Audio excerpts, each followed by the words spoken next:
ಅವರು ದೇವರ ಅನುಗ್ರಹದಿಂದ ಇಂಥ ಶಾಸ್ತ್ರದಲ್ಲಿ ಅವರಿಗೆ ನೈಪುಣ್ಯತೆ ಇಲ್ಲ ಅನ್ನೋದಿಲ್ಲ. ಏನು ಕೇಳ್ತೀರೋ ಎಲ್ಲದರಲ್ಲಿ. ಯಾವುದಾದೋ ಮಂತ್ರವಾದಿಗಳು ಬಂದು ಅವರನ್ನು ಜಯಿಸಬೇಕು, ಮಾಡಬೇಕು, ಇನ್ನೂ ಏನೇನೋ ಅವ್ರಿಗೆ ಮಾಡಿಸಿದ್ರು ಅಂತ ಮಾಟ ಮಂತ್ರ.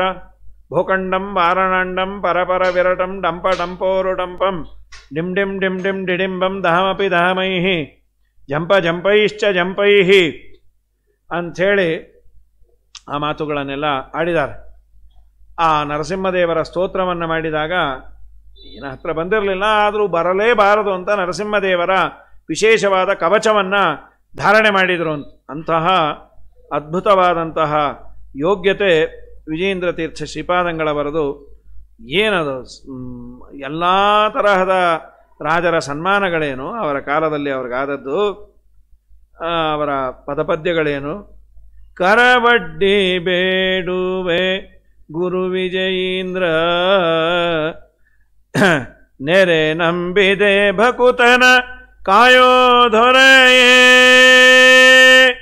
ಕರಕರಿ ಭವ ಸಾಗರದಿ ಮುಳುಗೋತೆ, ಪೊರೆವರಿನ್ನೊಬ್ಬನನು ಅರಿಯೇನ ಗುರುವೆ, ಕರವಡ್ಡಿ ಬೇಡುವೆ ಗುರು ವಿಜಯೀಂದ್ರ.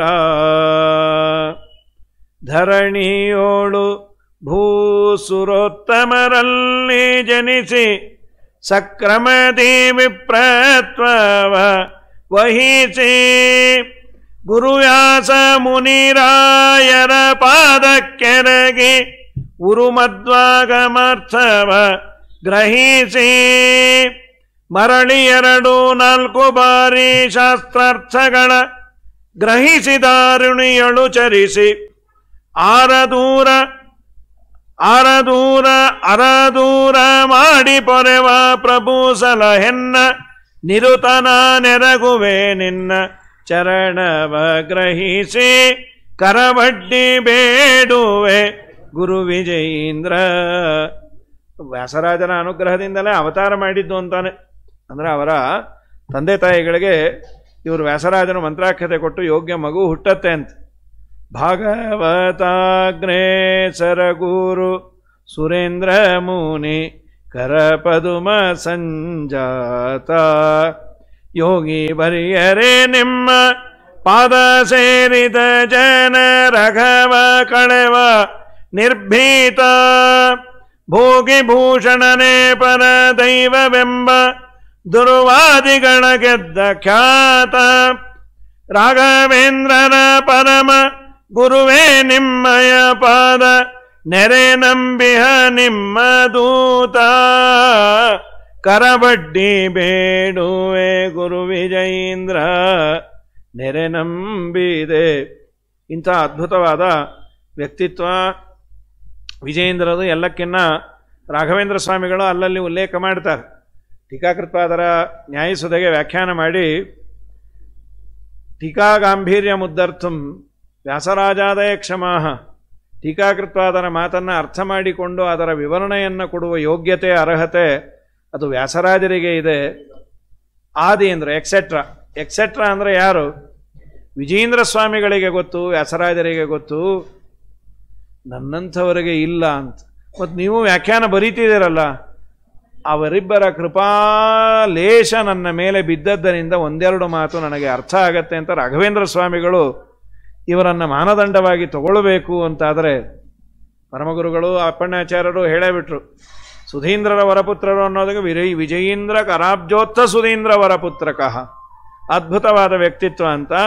ಹಾಗಾಗಿ ಆ ವಿಜಯೇಂದ್ರರ ಬಗ್ಗೆ ವಿಶೇಷವಾಗಿ ವರ್ಣನೆ ಮಾಡ್ತಾ, ಸುಂದರೇ ಕುಂಭಕೋಣಾಖ್ಯೆ ಪುರೇ ಮಂದರ ಸನ್ನಿಭೆ ವೃಂದಾವನೇ ರಾಜಮಾನಂ ಸೇವಕಾನಾಂ ಸುರದ್ರುಮಂ. ಯಾರು ಸೇವಿಸ್ತಾರೋ ಅವರಿಗೆಲ್ಲ ಸುರದ್ರುಮ, ಅವರ ಶ್ಲೋಕವೂ ಅದೇ ಇದೆಯಲ್ಲ, ಭಕ್ತಾನಾಂ ಮಾನಸಾಂಭೋಜ ಭಾನವೇ. ಅವರಲ್ಲಿ ಭಕ್ತಿಯನ್ನು ಮಾಡಿ ಸಮಸ್ಯೆ ಅಂತ ಹೋದಾಗ, ಸಾಮಾನ್ಯ ಸಮಸ್ಯೆ ಇದ್ದಾಗ ನಮ್ಮ ಮುಖ ಬಾಡಿ ಹೋಗಿರತ್ತೆ, ಏನೇನೋ ಗೊಂದಲ ತಲೆ ಬಿಸಿ ಎಲ್ಲ ಇದ್ದಾಗ ಹೇಳೋದೇ ಬೇಡ, face is the intellectual of mind ಅಂತ. ಏನಿದೆ ಗೊಂದಲ ಅನ್ನೋದು ಮುಖದಲ್ಲಿ ಹೊಳಿತಾ ಇರತ್ತೆ. ಸಮಸ್ಯೆ ಅಂತ ಹೋಗಿರ್ತೇವೆ. ಆದರೆ ಆ ಗುರುಗಳ ದರ್ಶನ ಮಾಡಿದ ಕೂಡಲೇ ಮಖ ಅರಳುವಂತೆ ಮಾಡ್ತಾರಂತೆ. ಭಕ್ತಾನಾಂ ಮಾನಸಾಂಭೋಜ ಭಾನವೇ, ಭಕ್ತರ ಮನಸ್ಸೆಂಬ ಅಂಬೋಜ ಕಮಲಕ್ಕೆ ಸೂರ್ಯ ಯಾರು ಅಂದರೆ ವಿಜೇಂದ್ರರು. ವಿಜೇಂದ್ರನ ನಾವು ನೋಡಿಲ್ಲ, ವಿಜೇಂದ್ರನ ವೃಂದಾವನದ ದರ್ಶನ ಮಾಡಿದರೇನೆ ಅನೇಕ ಸಮಸ್ಯೆಗಳು ಬಗೆಹರಿಯುತ್ತೆ ಅಂತ. ಅದು ಹೌದು ಕೂಡ. ದೊಡ್ಡವರ ಆತ್ಮವಿತ್ ಚರಣಾರ್ಚನಂ ಅಂತ ನಮ್ಮ ಧ್ರುವರಾಜರು ಅದೇ ಮಾತನ್ನು ಆಡ್ತಾರೆ. ದೇವರ ಮುಂದೆ, ವಾಸುದೇವರೂಪಿ ಭಗವಂತನ ಮುಂದೆ ಧ್ರುವರಾಜರಂತಾರೆ, ನಮ್ಮಪ್ಪನ ಸಿಂಹಾಸನದಂತಹ ಅಲ್ಪ ಫಲವನ್ನು ಕೊಡ್ಲಿಕ್ಕೆ ನೀ ಬರೋದೇ ಬೇಡ ಅಂತ. ಮತ್ತು ನಿಂಗೆ ಸಿಗೋದು ಹೇಗೆ ಅಂದರು. ನಂಗೆ ಅವತ್ತೇ ಸಿಕ್ಕಾಯಿತು ಅಂದರು. ಯಾವತ್ತು ಸಿಕ್ತು? ಅರಣ್ಯದಲ್ಲಿ ನಾರದರ ಭೇಟಿ ಯಾವತ್ತಾಯಿತೋ ಅವತ್ತೇ ನಮ್ಮಪ್ಪನ ಸಿಂಹಾಸನವು ಗಟ್ಟಿ ಆಯಿತು ಅಂದರು. ಅಂದರೆ ಸಿಂಹಾಸನ ಸಿಗಲಿಕ್ಕೆ ಇದ್ದ ಪಾಪಗಳು ದೂರ ಆಗಬೇಕಾದ್ರೆ ದೇವರವ್ರಿಗೂ ಬೇಕೇ ಆಗಿಲ್ಲ, ದೇವರ ಭಕ್ತರೇ ಸಾಕು ಅಂತ. ಅವರ ದರ್ಶನ ಮಾಡಿದ್ದರಿಂದಲೇ ನನ್ನೆಲ್ಲ ಪಾಪ ಹೋಯಿತು ಅಂತ. ಹಾಗಾಗಿ ಜ್ಞಾನಿಗಳ, ಯೋಗ್ಯರ, ಗುರುಗಳ ದರ್ಶನ ಮಾಡಿದರೇನೆ ಏನು ಮನಸ್ಸಿಗೆ ದುಗುಡ, ದುಮ್ಮಾನ, ಸಮಸ್ಯೆಗಳು ಇರ್ತಾವೆ ಅದು ದೂರ ಆಗುತ್ತೆ. ಭಕ್ತಾನಾಂ ಮಾನಸಾಂಭೋಜ ಭಾನವೇ. ಇವತ್ತೆಲ್ಲ ಇರೋದು ಮಾನಸಿಕವಾದ ಸಮಸ್ಯೆನೇ. ಮೇಲ್ಮೇಲೆ ನಗ್ತಾ ಇದ್ದಾಗಿರ್ತೀವಿ, ಹೇಗಿದ್ದೀರಿ? ಚೆನ್ನಾಗಿದ್ದೀವಿ, ನೀವು ಹೇಗಿದ್ದೀರಿ? ಅವರೇನೋ ಒಂಚೂರು ಹೇಳ್ತಾರೆ, ಏನೋ ಚೆನ್ನಾಗಿದ್ವಿ, ಇತ್ತೀಚೆಗೆ ಸ್ವಲ್ಪ ಕಾಲು ನೋವು, ಬಟ್ ನಾನು ಹೇಳಬಾರ್ದು ಅಂತಿದ್ದೆ, ನಿಮಗೆ ನಮಗೂ ಬಂದಿದ್ಯಮ್ಮ ಅಂತ ಶುರು ಆಗತ್ತೆ. ಶ್ರೀ ಗುರುಭ್ಯೋ ನಮಃ, ಚೆನ್ನಾಗಿದ್ದೀವಿ ಅಂತ ಶುರು ಮಾಡಿ ಪೂರ್ಣ ಕಡೆಯವರೆಗೂ ಎಲ್ಲ ನಾವು ಹೇಳಿ, ನಿಮ್ಮ ಮನೆಯವ್ರು ಹೇಗಿದ್ದಾರೆ? ಆರೋಗ್ಯ ಮೂರ್ತಿಗಳು, ಅವ್ರು ಯಾವಾಗಲೂ ನರ್ಸಿಂಗ್ ಹೋಮಲ್ಲೇ ಇರ್ತಾರೆ, ಅದು ಹೆಸರೇ ತಪ್ಪಾಗಿಟ್ಟ್ಯಾರೋ ಅಥವಾ ಹೆಸರಿಗೆ ತಕ್ಕ ಹಾಗೆ ಆರೋಗ್ಯ ಮೂರ್ತಿಗಳು ಅಂತ ಅಲ್ಲೇ ಇದ್ದಾರೋ. ಪ್ರಕೃತದಲ್ಲಿ ಭಕ್ತಾನಾಂ ಮಾನಸಾಂಭೋಜ ಭಾನವೇ. ಆಮೇಲೆ ಮಾನಸಾಂಭೋಜ ಭಾನವೇ ಕಾಮಧೇನವೇ. ಕಾಮಧೇನು ಕಾಮಿಸಿದ್ದನ್ನೆಲ್ಲ ಕೊಡ್ತಾರೆ, ಕಾಮಿಸಿದ್ದನ್ನೆಲ್ಲ ಕೊಡೋದಿಲ್ಲ, ಸ್ವಲ್ಪ ಕಟ್ ಮಾಡಿ ಕೊಡ್ತಾರಂತೆ. ಪೆದ್ದಾಗೇನೋ ಕೇಳಿರ್ತೀವಿ, ಅದು ಬೇಡ ಅಂತ ಡಿಲೀಟ್ ಮಾಡಿ ನನಗೆ ಯಾವುದು ಬೇಕು ಅಂತ ಅವ್ರಿಗೆ ಸರಿ ಅನ್ಸತ್ತೋ ಅದು ಕೊಡ್ತಾರೆ, ಅಷ್ಟೇ ಅಲ್ವಾ? ಮಗು ಡಾಕ್ಟ್ರ್ ಶಾಪಲ್ಲಿ ಹೋಗಿ ಎಲ್ಲ ಮಾತ್ರೆ ಬೇಕು, ಡಾಕ್ಟ್ರು ತುಂಬ ಒಳ್ಳೆಯವರಪ್ಪ, ಅಷ್ಟು ಕೊಟ್ಟು ಕಳಿಸ್ಬಿಟ್ರು. ಏನು ಮಾಡ್ತು? ಮಗು ತೊಗೊಂಡಾಗಿಂದ ಯಾಕೋ ಪೆದ್ದಾಗ್ಬಿಟ್ಟಿದೆ ರೀ. ಮತ್ತು ಯಾವುದಾದ್ರೂ ತೊಗೊಂಡು ಕೂತ್ಕೊಂಡ್ರೆ ಅವ್ರನ್ನ ಒಳ್ಳೆಯವರು ಏನೋ ಚಾಕ್ಲೇಟ್ ಕೊಟ್ಟರೆ ಒಳ್ಳೆಯವ್ರು ಅನ್ಬೇಕು. ಮಗು, ನಮ್ಮ ಮಗು ಮೇಲೆ ಆ ಡಾಕ್ಟ್ರಿಗೆ ತುಂಬ ಪ್ರೀತಿ, ಏನು ಕೇಳಿದ್ರು ಕೊಟ್ಟುಬಿಡ್ತಾರೆ, ಎಲ್ಲ ಮಾತ್ರೆ ಕೊಟ್ಟು ಅದೊಂಥರ ಹುಚ್ಚುಚ್ಚಾಗಿ ಆಡ್ತಾ ಇದ್ರೆ ಡಾಕ್ಟ್ರಿಗೆ ಏನು ಆನಂದನೋ.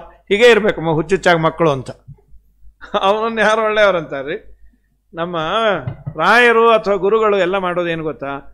ನನಗೆ ಯಾವುದು ಡೈಜೆಸ್ಟ್ ಆಗೋದಿಲ್ಲ, ನನಗೆ ಯಾವುದು ಜೀವನದಲ್ಲಿ ಬಾಧಕ ಅಂತಾಗತ್ತೆ, ಪ್ರಾರಂಭಿಕ ಹಂತದಲ್ಲಿ ಅದು ಸುಖ ಇರ್ಬೋದು. ಮಕ್ಕಳ ಕೈಯಲ್ಲಿ ಫೋನ್ ಇದ್ದಾಗ ಅದು ತುಂಬ ಸಂತೋಷ. ಕೊಟ್ಟರೆ ಅಮ್ಮನ ಕೆಲಸ, ಅಪ್ಪನ ಕೆಲಸನೂ ಬಗೆಹರಿಯತ್ತೆ. ಆದರೆ ಅದು ಸರ್ವನಾಶ ಆಗಿಬಿಡತ್ತೆ, ಅದು ಗೊತ್ತಿರೋದಿಲ್ಲ. ಎಲ್ಲರ ಮನೆಯಲ್ಲಿ ಇದ್ದದ್ದೇ ಅದು. 7, 8, 9 ವರ್ಷದ ಮಕ್ಕಳು ಫೋನ್ ಬೇಕು ಅಂತ ಆಡ್ತಾನೆ ಇರ್ತಾರೆ. ಫೋನ್ ತೊಗೊಂಡು ಕೈ ಮುರಿದು ಬರ್ತೇನೆ ಮುಟ್ಟಿದ್ರೆ. ನೀವು ತಗೊಳ್ಳೋದು ಅಂತ ಅಮ್ಮನ ಅನ್ನತ್ತೆ. ಲೋ, ನಾವೆಲ್ಲ ಹಾಳಾಗಾಯ್ತು, ನಾನು ನಿಂತರಾನೇ ಹಾಳಾಗಬೇಕು ಅಂತಿದ್ದೀನಿ ಅಂತ ಅವರು ಜಗಳ ಆಡಿ ಮಟ್ಟಿ ಕಿತ್ಕೊಂಡು ಮಾಡಿ ಸರಿಯಾಗಿ ಓದು ಅಂತ ಒಟ್ಟು ಅವರಿಗೆ ಓದಿಗೆ ಪ್ರತಿಬಂಧಕವಾದ, ಅವರ ಸಾಧನಕ್ಕೆ ಪ್ರತಿಬಂಧಕವಾದದ್ದನ್ನು ಈಗ ಅದಕ್ಕೆ ಬೇಸರ ಆದರೂ ಪರವಾಗಿಲ್ಲ ಅಂತ ನಾವು ತಡೆದು ಅವರನ್ನು ಓದಿಗೆ ಹಚ್ಚಿದೆ. ಅವನೊಬ್ಬ ವಿದ್ಯಾವಂತನಾದಾಗ ನೆನೆಸ್ಕೊಳ್ತಾನೆ, ನನ್ನಮ್ಮ ಅವತ್ತು ನನ್ನ ಕೈಯಲ್ಲಿ ಫೋನೋ ಇನ್ನೊಂದೋ ಮತ್ತೊಂದೋ ಹಾಳಾಗುವಂತ ಕೊಟ್ಟಿದ್ರೆ ಇವತ್ತು ಸರ್ವನಾಶ ಆಗಿ ಇರ್ತಿದ್ದೆ, ಅವತ್ತು ಬೈದದ್ದು ಇವತ್ತು ಜೀವನಕ್ಕೆ ಅದು ಒಳ್ಳೆಯದಾಯಿತು ಅಂತ. ಹಾಗೆ ನಮ್ಮ ಗುರುಗಳೆಲ್ಲ ಏನು ಮಾಡ್ತಾರೆ, ನಾನು ಹೋಗಿ ಪ್ರದಕ್ಷಿಣೆ ಮಾಡಿದಾಗ ಏನೇನೋ ಕೆಲಸಕ್ಕೆ ಬಾರದು ಕೇಳ್ಕೊಂಡಿರ್ತೇನೆ. ನಮ್ಮನೆ ಪಕ್ಕದ ಮನೆಯವ್ರು ಕಾಲು ಮುರಿಲಿ, ಹಿಂದಿನ ಮನೆಯವರು ಎಡವು ಬೀಳಲಿ. ಯಾಕೆ ಮೊನ್ನೆ ನನ್ನ ಅಂದಿದ್ರು, ವಿಜೇಂದ್ರ ಅಂತ, ಅದನ್ನು ಕಟ್ಕೊಂಡು ಏನು ಸಾಯ್ತಿ, ಅವ್ರು ಎಡವು ಬಿದ್ದರೆ ಏನು, ನೀನು ಮೇಲಕ್ಕೆ ಬರಬೇಕು, ಅದನ್ನು ವ್ಯವಸ್ಥೆ ಮಾಡ್ತೀನಿ ನಂದು ಅಂತ. ಅದಕ್ಕೆ ಕೇಳಿದ್ದನ್ನೆಲ್ಲ ಕೊಡೋದಿಲ್ಲ, ಕೇಳಿದಾಗ ನಿನಗೆ ಯಾವುದು ಹಿತವೋ ಅದನ್ನು ಕೊಡ್ತಾರೆ. ಆ ತರಹದ ಕಾಮಧೇನು. ಈ ಕಲ್ಪವೃಕ್ಷ ಏನು ಮಾಡುತ್ತೆ, ಹೋದ ಕೂಡಲೇ ಕೊಟ್ಬಿಡತ್ತೆ, ಅದು ಏನು ನಿಮ್ಮ ಹಣೆ ಬರ ಸತ್ಕೊಳ್ರಿ ಅಂತ. ಆದರೆ ಈ ಕಲ್ಪವೃಕ್ಷ ಹಾಗಲ್ಲ, ವಿಚಾರ ಮಾಡಿ ಕೊಡುವ ಕಲ್ಪವೃಕ್ಷ. ಭಕ್ತಾನಾಂ ಮಾನಸಾಂಭೋಜ ಭಾನವೇ ಕಾಮಧೇನವೇ ನಮತಾಂ ಕಲ್ಪತರವೇ. ರಾಯರದೇ ಅಷ್ಟೇ ಅಲ್ಲ, ಇವ್ರದ್ದು ಹಾಗೆ. ಭಜತಾಂ ಕಲ್ಪವೃಕ್ಷಾಯ ನಮತಾಂ ಕಾಮಧೇನವೇ, ಅದು ವಿಜೇಂದ್ರರದೇ ಬಂದದ್ದದು. ಆ ಗುಣ ಅವರ ಏನು ಉತ್ತರಾರ್ಧದಲ್ಲಿ, ರಾಘವೇಂದ್ರ ಸ್ವಾಮಿಗಳ ಶ್ಲೋಕದ ಉತ್ತರಾರ್ಧದಲ್ಲಿದೆ, ಅದು ವಿಜೇಂದ್ರ ಸ್ವಾಮಿಗಳ ಪದ್ಯದಲ್ಲಿ ಪೂರ್ವಾರ್ಧದಿಂದಲೇ ಪ್ರಾರಂಭ ಆಗಿದೆ. ಭಜತಾಂ ಕಲ್ಪವೃಕ್ಷಾಯ, ಇವರು ಕಲ್ಪವೃಕ್ಷರೇ ವಿಜೇಂದ್ರರು. ಆಮೇಲೆ ಭಕ್ತಾನಾಂ ಮಾನಸಾಂಭೋಜ ಭಾನವೇ ಕಾಮಧೇನವೇ ನಮತಾಂ ಕಲ್ಪತರವೇ ನಮಿಸ್ತಾರೆ. ಯಾರು ನಿನಗೆ ಪೂರ್ಣ ಪ್ರಮಾಣದಲ್ಲಿ ಶರಣಾಗತರು ಅಂತ ನಮಿಸಿ ನಿಮ್ಮನ್ನು ಬಿಟ್ಟು ನನಗೆ ಬೇರೆ ಯಾರೂ ಇಲ್ಲ ಅಂದರೆ ಅನೇಕ ಸಮಸ್ಯೆಗಳನ್ನು ಬಗೆಹರಿಸಿ ಅನುಗ್ರಹ ಮಾಡುವಂತಹ ದೊಡ್ಡ ಕಾಮಧೇನು. ಕಾಮಧೇನು ಕಲ್ಪವೃಕ್ಷದ ಎರಡು ವ್ಯತ್ಯಾಸ ಏನು ಅಂದರೆ, ಕಲ್ಪವೃಕ್ಷ ಅದು ಇದ್ದಲ್ಲೇ ನಾವು ಹೋಗಬೇಕು, ವೃಕ್ಷ ಇದ್ದಲ್ಲಿ ಬರಲ್ಲ. ಕಾಮಧೇನು ಹಾಗಲ್ಲ, ನಾವಿದ್ದಲ್ಲೇ ಬರುತ್ತೆ. ಸ್ವಲ್ಪ ವ್ಯತ್ಯಾಸ ಇದೆ. ಅದನ್ನೇ ಭಜತಾಂ ಕಲ್ಪವೃಕ್ಷಾಯ, ಭಜನೆ ಮಾಡಿದರೆ ಕಲ್ಪವೃಕ್ಷ ಅಂತೆ.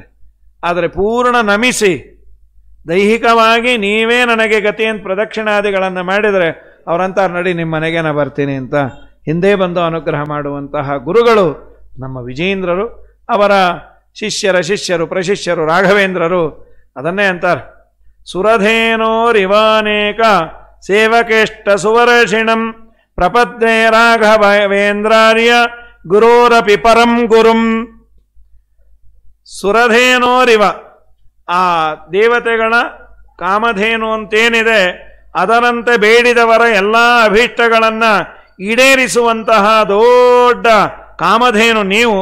ಅಂತಹ ರಾಘವೇಂದ್ರ ಸ್ವಾಮಿಗಳ ಪರಮ ಗುರುಗಳಾದ ನಿಮಗೆ ವಿಶೇಷವಾಗಿ ನಮಿಸ್ತೇನೆ. ವಿಜಯೇಂದ್ರ ಗುರುಸ್ತೋತ್ರಂ ತದ್ಭಕ್ತೇನ ಕೃತಂ ಹೃದ ಯಪ್ಪಟೇ ಸಭಯಾನ್ಮುಕ್ತ ಸರ್ವತ್ರ ವಿಜಯೀ ಭವೇತ್ ಅಂತ ಸೇತು ಮಾಧವ ಸೂರಿಗಳು ಅಂತ ತುಂಬ ಪ್ರಸಿದ್ಧವಾದದ್ದು. ಇವತ್ತಿಗೂ ವಿಜಯೇಂದ್ರ ಸ್ತೋತ್ರ ಇದೇ ಪಠನ ಮಾಡೋದು. 20 ಪದ್ಯಗಳಿದ್ದಾವೆ ಸೇತು ಮಾಧವ ಸೂರಿಗಳು ಮಾಡಿದ್ದು. ವಿಜಯೇಂದ್ರರ ಸ್ತೋತ್ರವನ್ನು ನಾನು ಭಕ್ತಿಯಿಂದ ಹಾಡಿದ್ದೇನೆ, ಪಾಡಿದ್ದೇನೆ. ನೀವು ಅದನ್ನು ಪಾರಾಯಣ ಮಾಡಿರಿ. ಆದಾಗ ಒಮ್ಮೆ ಕುಂಭಕೋಣಕ್ಕೆ ಹೋಗಿ ವಿಜಯೇಂದ್ರರ ದರ್ಶನವನ್ನು ಮಾಡಿಕೊಂಡು ಬನ್ನಿ. ನಮಗೆ 64 ವಿದ್ಯೆ ಏನು ಬರೋದು ಬೇಡ, ಇದ್ದ ವಿದ್ಯೆ ಯಾವಾಗ ಬೇಕೋ ಆಗ ಬಂದರೆ ಸಾಕು. ಎಲ್ಲ ಗೊತ್ತಿರುತ್ತೆ, ಯಾವಾಗ ಬೇಕೋ ಆಗ ಬರ್ತಾ ಇರಲ್ಲ ಅದು. ಅಥವಾ ತುಂಬ ಕಲ್ತಿರ್ತಾನೆ, ಒಂದು 2-3 ಬಿಟ್ಟಿರ್ತಾನೆ. ಯಾರೋ ಅಂದರು ನಮ್ಮ ಕೂಸುಗೆ 64 ವಿದ್ಯಾದಲ್ಲಿ 60 ಬರ್ತಾವ್ರಿ. ಅಬಾಬಾ ಬಾಬಾ, ಇನ್ನು 4 ಯಾಕೆ ಬಿಟ್ಟರು? ಏನೋ ಪ್ರಯತ್ನ ಮಾಡಿದ್ರು, ಅವನಿಗೆ ಹತ್ತಿಲ್ಲ ಅದು. ಏನದು 4 ಅಂದರು. ಅವನಿಗೆ ಓದ್ಲಿಕ್ಕೆ ಬರೋದಿಲ್ಲ, ಬರೀಲಿಕ್ಕೆ ಬರೋದಿಲ್ಲ, ಸ್ವಂತ ಬುದ್ಧಿ ಇಲ್ಲ, ಮಂದಿ ಹೇಳೋದು ಕೇಳೋದಿಲ್ಲ ಅಂದರು. ದೇವರೇ ದಿಕ್ಕು, ಈ 4 ಇಲ್ಲದೆ ಇದ್ದರೆ 60 ಇದ್ದು ವೇಸ್ಟೇ ಅದು ಆಗಬಾರ್ದಲ್ಲ. ಇದ್ದದ್ದು ನಾವು ಅನುಭವಿಸಬೇಕು, ಇದ್ದದ್ದು ಬಳಸಬೇಕು ಅಂದ್ರೆ ಅವ್ರ ಅನುಗ್ರಹ ಬೇಕ್ರಿ, ಗುರುಗಳ ಅನುಗ್ರಹ. ಇವತ್ತು ಎಲ್ಲ ಇದೆ, ಸಂತೋಷದಿಂದ ಅನುಭವಿಸ್ಲಿಕ್ಕೆ ಆಗ್ತಾ ಇಲ್ಲ. ಕಾರಿದೆ, ಬಂಗಲೆ ಇದೆ, ಕಾರು ಓಡಿಸ್ಲಿಕ್ಕೆ ಬರಲ್ಲ, ಬಂಗಲೆಯಲ್ಲಿ ಕಾಲು ನೋವು ಹತ್ತಲಿಕ್ಕಾಗಲ್ಲ. ಎಲ್ಲರ ನಿಮ್ಮನೆ ಎಷ್ಟು ರೂಮ್ ಇದೆ? 12 ರೂಮ್ ಇದೆ. ಅದರಲ್ಲಿ 3 ನಾವು ಇಟ್ಕೊಂಡಿವಿ, ಇನ್ನು 9 ನವಗ್ರಹಗಳಿಗೆ ಕೊಟ್ಟಿದ್ದೀವಿ. ಯಾಕೆಂದರೆ ಮೇಲೆ ಮೇಲೆ ಮೇಲೆ ಇದೆ, ನಾವು ಹತ್ತಲಿಕ್ಕಾಗಲ್ಲ. ಅದು 15 ದಿನಕ್ಕೆ ಒಂದ್ಸಲ ಕೆಲಸದೊಳಗೆ ಬಂದು ಒರೆಸಿ ಸಾರಿಸಿ ಹೋಗ್ತಾಳೆ. ಯಾರೂ ಇಲ್ಲ ಅನ್ನೋದು ಕನ್ಫರ್ಮ್ ಮಾಡ್ಕೊಂಡು ಕೆಳಗಿಳಿತಾಳೆ. ಹೀಗೆ ಇದ್ದದ್ದು ನನಗೆ ಉಪಯೋಗ ಬೀಳದ ತನಗಿಲ್ಲದ ವಸ್ತು ಎಲ್ಲಿದ್ದಾರೇನು, ತನ್ನ ಮನಕ್ಕೆ ಬಾರದ ಹೆಣ್ಣು ಮೆಚ್ಚಿ ಬಂದರೇನು ಅಂತ ಇದ್ದ ಪದಾರ್ಥ, ಇದ್ದ ವಿದ್ಯೆ, ನಾನು ಕಲಿತಂತಹ ಮಂತ್ರಸ್ತೋತ್ರಗಳು ನನಗೆ ಬಾಯಿಗೆ ಬರುವಂತೆ ಅದನ್ನು ಪಾರಾಯಣ ಮಾಡುವನ್ನೋ ಬುದ್ಧಿ, ನನ್ನ ಮನೆಯಲ್ಲಿರುವ ಪದಾರ್ಥಗಳನ್ನು ಬಳಸಿ ಅಡುಗೆ ಮಾಡುವ ಶಕ್ತಿ, ಅದನ್ನು 4 ಜನಕ್ಕೆ ಹಾಕುವಂತಹ ಒಂದು ಹೃದಯ ವೈಶಾಲ್ಯತೆ, ಇದೆಲ್ಲ ಬರಬೇಕು ಅಂದರೆ ಗುರುಗಳ ಕಾರುಣ್ಯ, ಗುರುಗಳ ಅನುಗ್ರಹ ಬೇಕು. ಇಂಥ ವಿಜಯೇಂದ್ರ ಸ್ವಾಮಿಗಳಂತಹ ಮಹಾನುಭಾವರನ್ನು ಕೇಳೋದು, ನಮ್ಮಪ್ಪ ನಮ್ಮ ಮನಸ್ಸು ಅರಳುವಂತೆ ಮಾಡಿ ನನ್ನನ್ನು ಉದ್ಧಾರ ಮಾಡಿ ಅಂತ. ಅಂಥ ವಿಜಯೇಂದ್ರ ಸ್ವಾಮಿಗಳ ವಿಶೇಷವಾದ ಆರಾಧನೆಯ ಸಂದರ್ಭದಲ್ಲಿ ಅವರ ಸ್ತೋತ್ರ ಮಾಡೋದೇ ತುಂಬ ಪುಣ್ಯ. ಯಾಕೆಂದರೆ ರಾಘವೇಂದ್ರ ವಿಜಯದಲ್ಲಿ ಒಂದು ಮಾತಿದೆ, ನಾವು ಪ್ರತಿ ದಿವಸ ಬೆಳಗ್ಗೆ ಎದ್ದ ಕೂಡಲೇ ಗುರುಸ್ತೋತ್ರವನ್ನು ಹೇಳಲೇಬೇಕಂತೆ. ಯಾಕೆಂದರೆ ಟಂಗ್ ಕ್ಲೀನರ್ ಅಂತದು. ನಾವು ಬೇಕಾದಷ್ಟು ತಂದು ಇಟ್ಕೊಂಡಿದ್ದೀವಿ ಅಂದ್ರೆ ಅವರು ಸ್ಟೀಲ್ದು ಪ್ಲಾಸ್ಟಿಕ್ದು ಏನೋ ಬರುತ್ತೆ, ಅದನ್ನು ಗರ ಗರ ಗರ ಗರ ಎಳ್ಕೊಂಡ್ರೆ ತುಂಬ ಜೋರಾಗಿ ಎಳ್ಕೊಂಡು ಯಾರಿಗೋ ನಾಲ್ಗೇನೆ ಆಚೆ ಬಂದುಬಿಟ್ಟಿತ್ತು ಅಂತ, ಟಂಗನ್ನೇ ಕ್ಲೀನ್ ಮಾಡಿಬಿಟ್ಟಿತ್ತಂತ. ಅದು ಯಾವುದೂ ಅಲ್ಲ, ನಿನ್ನ ಮೊದಲು ನಾಲಿಗೆ ಕೊಳಕಾಯಿತು ಹೊಲಸಾಯಿತು ಹೇಗೆ ಅಂತ ಮೊದಲು ತಿಳ್ಕೋ. ಹೇಗೆ ಅಂದರು, ನಾಲಿಗೆ ಕೊಳಕಾದದ್ದು ಹೇಗೆ ಅಂತಂದರೆ ಪ್ರಾಪ್ತಾನ್ಯ ನುತಿಪಾಪೌಘ ರಸನಾಂ ಪಾವಯಾಮ್ಯಹಂ. ಇನ್ನೊಬ್ಬರನ್ನು ಸ್ತೋತ್ರ ಮಾಡಿದ್ದಕ್ಕಾಗಿ ನಾಲಿಗೆಗೆ ಹೊಲಸಾಯ್ತಂತೆ. ನನ್ನನ್ನು ಸ್ತೋತ್ರ ಮಾಡುವಂಥ ದೇವರು ಕೊಟ್ಟರೆ ಯಾರ್ಯಾನೋ ಅಣ್ಣ ಅಪ್ಪ ಏನೋ ದೊಡ್ಡ ಕೆಲಸ ಆದರೆ ಸರಿ, ಒಂದು ಎಲೆ ಸಿಗಬೇಕು ಅಂತ ಎಷ್ಟು ಹೊಗಳ್ತೀವಿ. ನಿಮ್ಮನ್ನು ನೋಡಿದ್ರೆ ವಸಿಷ್ಠರಿದ್ದಾಗಿದ್ದೀರಪ್ಪ. ಅಯ್ಯೋ ಅಯ್ಯೋ ಅಯ್ಯೋ, ಜನ್ಮಾಂತರದಲ್ಲಿ ಬಾಳೆ ತೋಟ ಇಟ್ಕೊಂಡಿದ್ರೋ ಏನೋ, ನಿಮ್ಮ ಕೈಯೆಲ್ಲ ಬಾಳೆ ಎಲೆ ನೋಡ್ತಾ ಇದ್ರೆ ನನಗೆ ಹಾಕಬೇಕು ಅಂತಿದೆ, ಒಂದು ಹಾಕ್ಬಿಡ್ತೀರಾ? 50 ಎಲೆ ಇದೆ ಬನ್ನಿರಿ ಒಳಗೆ ಸಾಕು ಅಂತಾರ. ಒಪ್ಪತ್ತಿನ ಊಟಕ್ಕೆ 70 ಗಾವದ ಯಾರ್ಯಾರನ್ನೋ ಸ್ತೋತ್ರ ಮಾಡ್ತೇವೆ. ನಾಲಿಗೆಗೆ 2 ರೀತಿಯಿಂದ ಪಾಪ ಬಂತು. ಒಂದು ಅನ್ನೋದು, ಇನ್ನೊಂದು ತಿನ್ನೋದು. ಆಡಬಾರದ್ದನ್ನು ಆಡ್ತೇವೆ, ತಿನ್ನಬಾರದ್ದನ್ನು ತಿಂತೇವೆ. ಇದರಿಂದ ಬಂದ ಪಾಪ ಪರಿಹಾರಕ್ಕಾಗಿ ಈ ನಾಲಿಗೆ ಕೊಳಕಾಯ್ತಲ್ಲ, ಒಂದು ಗಂಗಾ ಸ್ನಾನ ಮಾಡಿ ಅಂದರು. ಬೆಂಗಳೂರಲ್ಲಿರೋ ಗಂಗಾ ಸ್ನಾನ ಎಲ್ಲಿ ಮಾಡೋದು? ನಿಮ್ಮ ಮನೆಯಲ್ಲೇ ಮಾಡಿ ಅಂದರು. ಯಾವುದದು? ಗುರುವಂತರ್ಯಾಮಿ ಭಗವಸ್ತುತಿ ಗಂಗಾಂಬು ಮಜ್ಜನಾಥ್. ಗುರುಗಳ ಅಂತರ್ಯಾಮಿಯಾದ ಭಗವಂತನನ್ನು ನೀವು ಸ್ತೋತ್ರ ಮಾಡಿದರೆ ಅದೇ ಗಂಗಾ ಸ್ನಾನ.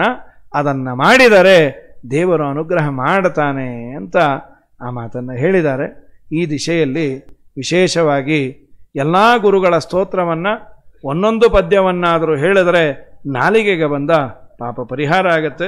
ಅಂಥ ಸಂದರ್ಭದಲ್ಲಿ ವಿಜಯೇಂದ್ರ ಗುರುಗಳ ಆರಾಧನೆ ದಿವಸ ಅವರ ಮಹಿಮೆಯನ್ನು ಒಂದೆರಡು ಹಾಡೋದು, ಕೇಳೋದು ಅದು ದೊಡ್ಡ ಭಾಗ್ಯ. ಆ ಗುರುಗಳ ಅಡಿದಾಬರೆಗಳಲ್ಲಿ 2 ವಾಕ್ಕುಸುಮಗಳನ್ನು ಅರ್ಪಿಸಿ ನಮ್ಮ ಮನಸ್ಸಿಗೂ ಆನಂದವನ್ನು ಕೊಟ್ಟು ಶಾಸ್ತ್ರ ಚೆನ್ನಾಗಿ